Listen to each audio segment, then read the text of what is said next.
পালাবদল হয়ে গিয়েছে, ভরসা ইন ভয় আউট হয়েছে, প্রশাসন চাপ মুক্ত হয়ে কাজ করতে পারবে এবার থেকে, এমনটাই বলা হয়েছে।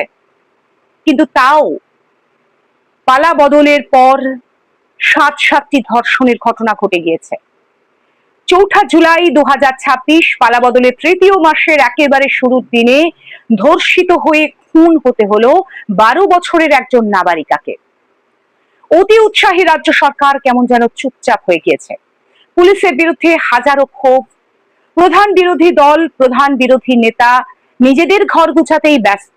মুখ্যমন্ত্রী বড় বড় চোখ করে বিবৃতি দিয়েছেন ক্যাপিটাল পানিশমেন্ট হবে। এদিকে বিজেপি দল গত 15 বছর বা তারও আগে 34 বছরের সঙ্গে তুলনা টানতে ব্যস্ত। এরই মধ্যে শোনা যাচ্ছে বিজেপির কোচকে মন্ডল সেক্রেটারি থানায় গিয়ে অভিযুক্তদের ছাড়িয়ে নিয়ে আসছে। নমস্কার, আমি মিঠু, স্বাগত বাংলা বাইটে।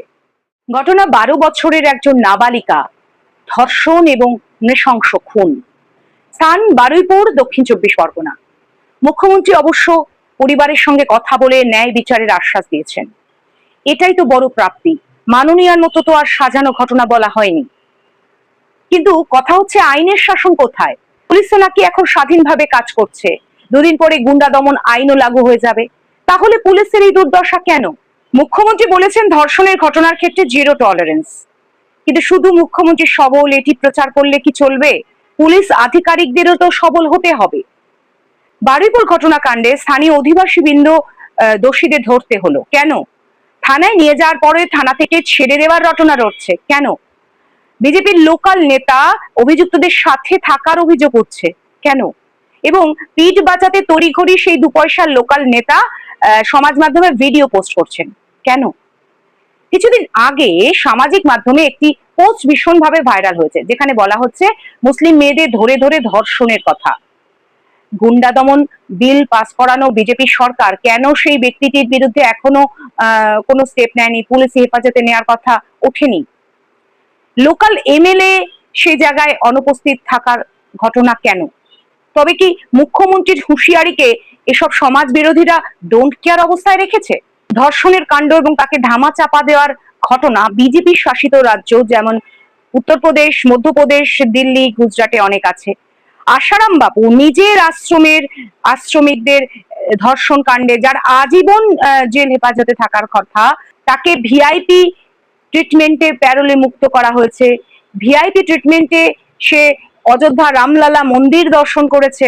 ধর্ষণ ও খুনের ঘটনায় অভিযুক্ত রাম রহিম, সেও 3 বছর কারাবাসের মধ্যে 16 বার প্যারোলে মুক্ত হয়েছে এবং একবার প্যারোলের দিন 400 দিন অতিবাহিত হয়েছে। মুক্ত হওয়ার পর গাড়ির কনভয় নিয়ে সে তার নিজের জায়গায় গেছে। বিজেপি শাসিত রাজ্যে ধর্ষণ কাণ্ডে অভিযুক্তদের মালা মিষ্টি সহযোগে অভ্যর্থনার ঘটনা রয়েছে।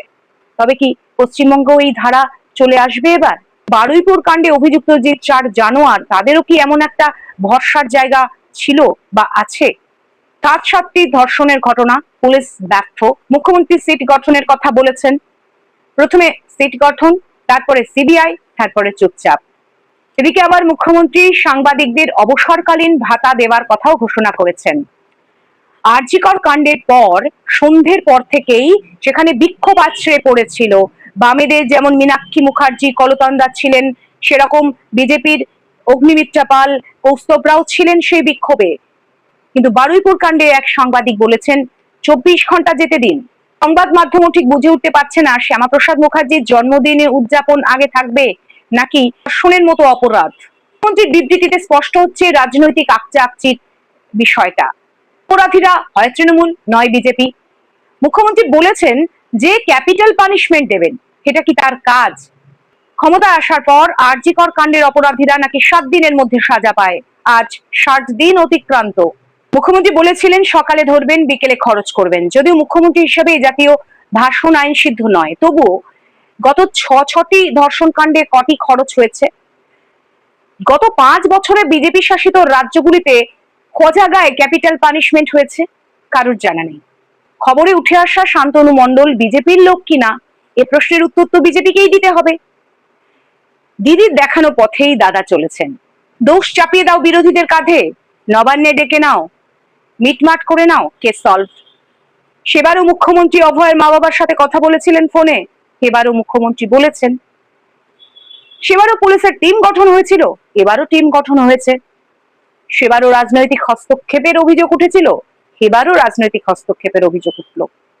এদিকে রাজ্যের প্রধান বিরোধী দলনেতা ধর্ষণ কাণ্ডে অভিযুক্ত শাসক দলের ছত্রছায়া থেকে দিব্যি নিজের আখের গুছোচ্ছেন। এখন কথা হচ্ছে, বারুইপুরের অভাগা মাকেও কি বিচারের জন্য ভোটে দাঁড়াতে হবে? দৃষ্টান্তমূলক শাস্তি হবে ধর্ষণকারীদের, নাকি পুরোটাই আবার সেই প্রচারের গিমিক, অভয় বাণী, মুখেই কথা, কাজে নয়? গত 15 বছর এবং 2 মাস যত ধর্ষণ কাণ্ডর ঘটনা ঘটেছে সবই শাসক দলের তল্পিবাহক, এটা প্রমাণিত। তবে কি ভোটের আগে যে প্রচার ছিল ভরসা ইন ভয় আউট, সেই ভরসা শুধুমাত্র মোগল পাঠানের নাম সরে রাস্তার নাম বদলে গণরোষ, ডিম থেরাপি এতেই সীমাবদ্ধ? তবে হ্যাঁ, আগে মুখ্যমন্ত্রী যেতেন অপরাধীদের ছাড়িয়ে আনতে থানায়, এখন সে জায়গা লোকাল নেতারাই সামনে দিচ্ছেন। তাকে বদল অবশ্যই বলা যেতে পারে। সমাজ মাধ্যমে বুদ্ধিজীবীরা যেরকম বারুইপুর ঘটনায় নীরব রয়েছেন, এটা বলা যায় ভরসার থেকে ভয় বোধহয় কিঞ্চিত এগিয়ে। আপনারা কিভাবে দেখছেন অবশ্যই জানান কমেন্টের মাধ্যমে, এবং তথ্যভিত্তিক এই উপস্থাপনা, কোনো পক্ষ সমর্থন না করে কেমন লাগছে অবশ্যই জানান। সেই সঙ্গে আপনাদের পাশে থাকার অনুরোধ রইল। নমস্কার।